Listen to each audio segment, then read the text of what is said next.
السلام علیکم، مجھے کہتے ہیں سید یاسر اور آپ دیکھ رہے ہیں میرا یوٹیوب چینل۔ الیکشن کے بعد پاکستان کی جو صورتحال ہے،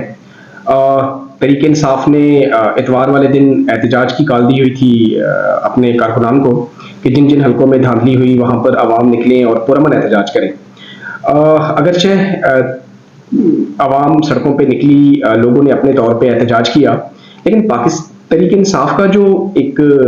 پلان تھا، ایک بڑا احتجاج کرنے کا، پاکستانی عوام کو باہر نکالنے کا، وہ آخری لمحے پر تحریک انصاف کو وہ پلان جو ہے وہ پوسٹ پون کرنا پڑا، چونکہ کچھ رہنماؤں تک یہ خبریں آنا شروع ہو گئی تھیں تحریک انصاف کے کہ کہیں ایسا نہ ہو کہ یہ 9 مئی والا واقعہ جو ہے وہ دوبارہ نہ ہو جائے، کیونکہ لاہور کے کچھ علاقوں میں بغیر نمبر پلیٹ گاڑیوں کو دیکھا گیا جن پر پاکستان تحریک انصاف کے جھنڈے لگائے گئے تھے، اور ساتھ میں کچھ آئل کا ٹینکر نظر آیا۔ اسی طرح راولپنڈی کے شہر میں بھی یہی حالات ڈیولپ ہونا شروع ہوئی کہ کچھ بغیر نمبر پلیٹ گاڑیاں اور مشتبہ افراد جو تھے وہ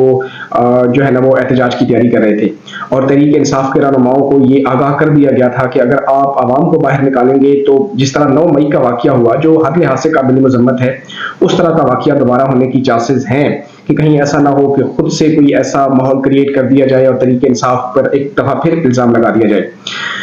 تو یہ ساری ڈیولپمنٹ چل رہی ہیں پاکستان میں، احتجاج بھی چل رہا ہے، کچھ شہروں میں لوگ اپنے طور پہ نکل رہے ہیں، احتجاج کر رہے ہیں کہ جس طرح ان کے ووٹوں پہ ڈاکہ ڈالا گیا، کسی طور پر بھی پاکستانی قوم احتجاج سے پیچھے نہیں ہٹ رہی۔ لیکن میرے لیے جو سب سے خوبصورت بات جو پاکستان جیسے معاشرے میں جو مکمل طور پر پستی کا شکار ہو چکا ہے، وہاں پر جو ایک نئی ڈیولپمنٹ سامنے آئی ہے وہ بڑی خوشائن ہے کہ کچھ ایسے حلقے ہیں اور کچھ ایسے امیدوار ہیں جو یا جیت رہے تھے اور یا جن کو جتوانے کی کوشش کی گئی تھی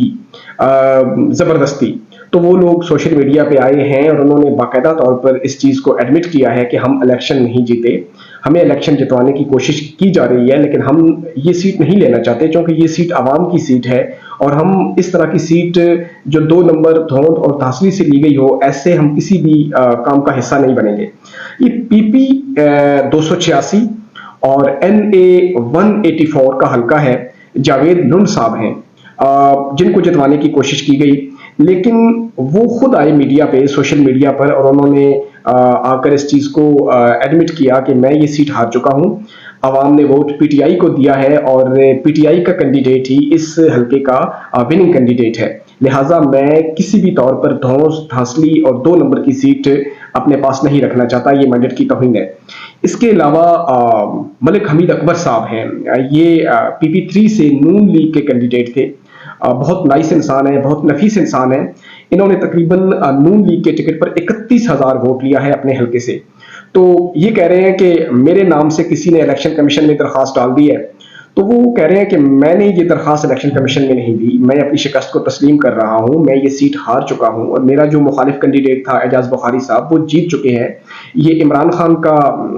ووٹ بینک تھا جو ان کو پڑا ہے، اور عمران خان کا ووٹ بینک نون لیگ سے زیادہ تھا، وہ جیتے ہیں اور میں ان کو مبارکباد دیتا ہوں، لہٰذا میں کسی طور پر بھی دھوند دھانسلی یا 2 نمبر کی سیٹ لے کر عوام کے مینڈیٹ کی توہین نہیں کرنا چاہتا۔ آگے چلیں تو JUI کے مفتی کیفیت اللہ صاحب ہیں،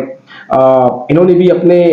حلقے کے جو وننگ کینڈیڈیٹ تھے PTI کے، وہ جیتتے ساتھ ہی انہوں نے ان کو مبارکباد دی کہ میں اپنی شکست کو تسلیم کرتا ہوں، لوگوں کے حلقے کے عوام نے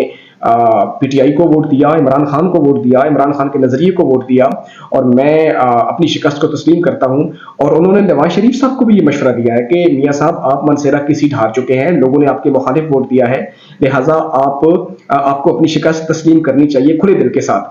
آگے اگر چلیں تو محمود خان اچکزئی صاحب، یہ وہی اچکزئی صاحب ہیں کہ جن کو اگر آپ کو یاد ہو 2013 کے دھرنے میں جب یہ پارلیمنٹ میں تھے تو انہوں نے عمران خان صاحب کو خوب لتاڑا تھا، اور عمران خان صاحب کی پارلیمنٹ کے اندر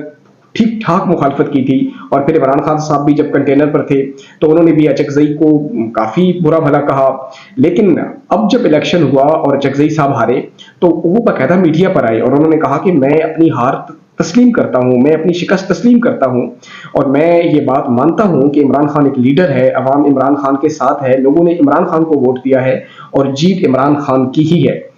اس کے علاوہ لشکر رجسانی صاحب ہیں، ان کو آفر کی گئی ہے کہ ہم آپ کو الیکشن جتواتے ہیں۔ اب یہ کس نے آفر کی ہے، کیسے الیکشن جتواتے ہیں وہ تو آپ کو پتہ ہی ہے، جتواتے ہیں, مگر انہوں نے انکار کر دیا ہے اور انہوں نے کہا ہے کہ میں قطعاً ایسا کوئی کام نہیں کرنا چاہتا جس سے عوام کی مینڈیٹ کی توہین ہو. اور یہ جو حلقہ ہے, اس حلقے کی بدقسمتی یہ ہے کہ سالار خان جو پی ٹی آئی کا کینڈیڈیٹ تھا وہ جیت چکا تھا, مطلب واضح مارجن کے ساتھ جیت چکا تھا. لیکن جب لشکر رسانی صاحب نے اس بات سے انکار کیا تو نون لیگ کا کینڈیڈیٹ تھا جو چھٹے نمبر پہ آ رہا تھا ووٹوں کے حساب سے, تو اس چھٹے نمبر کے کینڈیڈیٹ کو اٹھا کے اس کو الیکشن جتوا دیا گیا ہے. باقی جماعت اسلامی جو کچھ کراچی میں جھرلو پھیرا گیا ہے, تمام جو سیاسی مبصرین ہیں وہ اس بات کا برملا اظہار کر رہے ہیں کہ کراچی میں جو ایم کیو ایم کی حالت تھی وہ انتہائی کمزور تھی, اور بمشکل جو ایم کیو ایم کی سیٹیں بن رہی تھیں وہ 3 سے 4 سیٹیں بن رہی تھیں, لیکن ایم کیو ایم کو کراچی میں 17 سیٹیں دے دی گئیں. جماعت اسلامی چیخ کر کہہ رہی ہے کہ اس الیکشن میں تحریک انصاف کے ساتھ دھاندلی نہیں, وہ تو کہہ رہے ہیں کہ دھاندلا ہوا ہے, جھرلو پھیرا گیا ہے. تو اس طرح کی خبریں جو ہیں یہ مختلف اب سوشل میڈیا پہ آنا شروع ہو گئی ہیں. اور جو ایک اور اچھی خبر ہے کہ میجر طاہر صادق صاحب اور ایمان طاہر جو ان کی بیٹی ہیں, ان کی جو درخواست تھی الیکشن کمیشن نے منظور کر لی ہے, اور یہ کہا ہے کہ ان کا ریزلٹ روک لیا جائے اور جو نیا ریزلٹ ہے وہ فارم 45 کے مطابق مرتب کیا جائے. اب فارم 45 جو ہے وہ آپ کو پتہ ہی ہے کہ جب کاؤنٹنگ ہوتی ہے اور جو ایجنٹ ہوتا ہے اس وقت پولنگ اسٹیشن کے اندر, تو پریزائڈنگ آفیسر جو ہے وہ اس پہ فارم 45 پہ سائن کرتا ہے, ایجنٹ سائن کرتا ہے, اور اس کے بعد وہ ایجنٹ کو کاپی دی جاتی ہے. لیکن ایک اور بات جو بڑی افسوسناک ہے وہ سوشل میڈیا پہ چل رہی ہے کہ اب باقاعدہ طور پر یہ جو فارم 45 ہے اس کی مارکیٹ میں بلیک کاپیاں چھاپی جا رہی ہیں 2 نمبری کرنے کے لیے, تاکہ فارم 45 اور فارم 47 جو ہے ان دونوں کے جو ریزلٹ ہیں ان کو سیم کر کے پھر جب عدالت مانگے گی تو وہ عدالت میں پیش کیے جائیں. لیکن یہ بھی خاصا مشکل کام ہے, یہ اتنا آسان کام نہیں ہے کہ فارم 45 اور فارم 47 جو ہے وہ 2 نمبر کر کے آپس میں ساتھ ملا کر عدالت کو بے وقوف بنایا جائے. سراج الحق صاحب, جو یہ بھی ایک بڑی ڈیولپمنٹ ہے کہ سراج الحق صاحب نے باقاعدہ احتجاج کا اعلان کیا ہے کہ ہم جو ہے وہ تحریک انصاف کے ساتھ مل کے سڑکوں پہ احتجاج کریں گے, اور ہر بار جو اس ملک کے ساتھ ہوتا ہے دھاندلی نہیں بلکہ دھاندلا ہوتا ہے تو ہم اس کے خلاف بھرپور احتجاج کریں گے. اور انہوں نے بھی اپنے کارکنوں کو کال دے رکھی ہے کہ وہ بھی تیار رہیں احتجاج کے لیے. اس کے علاوہ جو خاص بات میرے لیے جو سب سے قیمتی بات ہے کہ عمران خان صاحب کی کچھ مقدمات میں ضمانت منظور ہو گئی ہے, اور اگلے 2 مہینے 3 مہینے میں جو حالات بن رہے ہیں وہ عمران خان صاحب کو ریلیز کر دیا جائے گا. چونکہ اس وقت عمران خان صاحب پاکستان کی جو سیاسی شخصیت ہیں ان سے بہت بلند ہو چکے ہیں, اور دنیا بھر کا میڈیا عمران خان کو کوریج دے رہا ہے, بلکہ میڈیا عمران خان کو ایک عظیم سیاسی لیڈر کے طور پر پیش کر رہا ہے. اور باقی جو سیاسی رہنما ہیں ان کو عمران خان سے سیکھنے کے لیے کہہ رہا ہے کہ آپ عمران خان سے کچھ سیکھیں کہ جس طرح وہ بندہ جمہوریت کے لیے کھڑا ہو گیا, جس طرح اس قربانیاں دے رہا ہے, جس طرح وہ کھڑا ہو گیا ہے ایک سسٹم کے آگے. تو یہ بات کوئی عام یا نارمل انسان ان حالات کا سامنا نہیں کر سکتا. لیکن جو حالات ہیں عمران خان کے لیے, ان حالات میں عمران خان کو ریلیز کرنے کا جو رسک ہے وہ بھی گورنمنٹ کسی طور پہ بھی نہیں لے گی, چونکہ اگر عمران خان کو ریلیز کر دیا جاتا ہے تو ایک وقت میں تو اب گورنمنٹ سے پاکستانی عوام کو سنبھالنا مشکل ہو جائے گا. تو حالات یہی بن رہے ہیں کہ اگلے چند ایک مہینوں میں وہ عمران خان صاحب کو خفیہ طور پہ یہاں سے جیل سے نکالیں گے اور بنی گالہ جا کے شفٹ کر دیں گے, اور یہ کہہ دیں گے کہ جی کہ ہم نے عمران خان کو بنی گالہ میں نظر بند کر دیا ہے.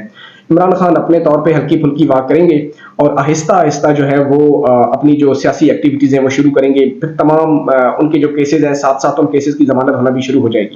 بہرحال اب جو حالات بن رہے ہیں پاکستان کے سیاسی, تو اس سیاسی حالات میں عمران خان کو مائنس کرنا کسی بھی طور پہ ناقابل قبول ہے, اور نہ ہی یہ پاکستانی عوام یہ کام کرنے دیں گی. دنیا بھر کا میڈیا اس وقت عمران خان کے پیچھے ہے, دنیا بھر کا میڈیا جو ہے وہ عمران خان کی تعریفیں کر رہا ہے, اور اس وقت جو سب کی آنکھ کا تارا ہے یا مین ہیڈ لائنز لگا کر عمران خان کو دنیا کے تمام میڈیا میں فالو کیا جا رہا ہے. تو یہ ساری ڈیولپمنٹ پاکستان میں ہو رہی ہیں. اب کل کیا ہوتا ہے, کس طرح ہوتا ہے, یہ تو آنے والا وقت ہی بتائے گا. آپ اپنا خیال رکھیے گا, اپنے ارد گرد کے لوگوں کا خیال رکھیے گا, اپنے رشتہ داروں کا خیال رکھیے گا, اور انشاءاللہ ملیں گے ایک نئی ویڈیو کے ساتھ. اللہ حافظ.